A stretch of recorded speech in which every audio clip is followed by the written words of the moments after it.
The man on the plane turned and asked the woman to turn off her cell phone as it could interfere with the instruments. But the woman didn't believe him. She put on her headphones and turned up the volume. Worse still, she unfastened her seatbelt and fell asleep in her seat. But this action led to disaster. Shortly after, the woman was awakened by turbulence and looked out the window to see the plane flying at a very low altitude.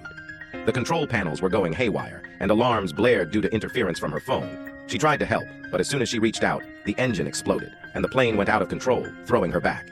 The captain urged her to fasten her seatbelt.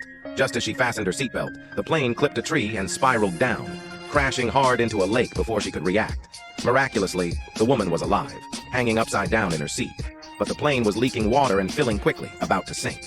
Unexpectedly, the woman quickly unbuckled her seatbelt, removed her headscarf, and looked around in fear. She was surprised to discover that her boyfriend and the captain had also survived, but she soon noticed the captain's foot was pierced by a steel pipe. Meanwhile, her boyfriend had survived by opening the hatch and escaping.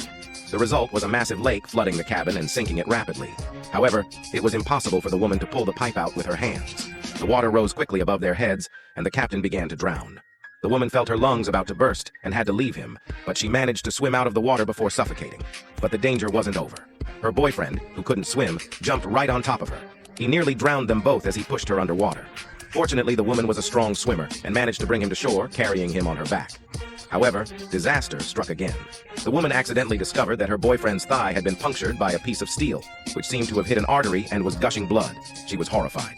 She tried to pull out the piece of steel, but when she touched it, he felt pain and stopped her. If she pulled it out, he would bleed to death.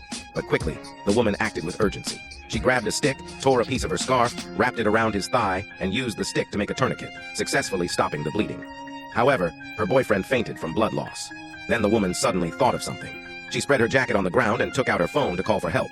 But in the middle of nowhere, there was no signal. She grabbed both her and her boyfriend's phones and ran to the top of a hill, pointing them at the sky. But there was no signal, and looking at the distant mountains plunged her into deep despair. Yet, the worst was still to come.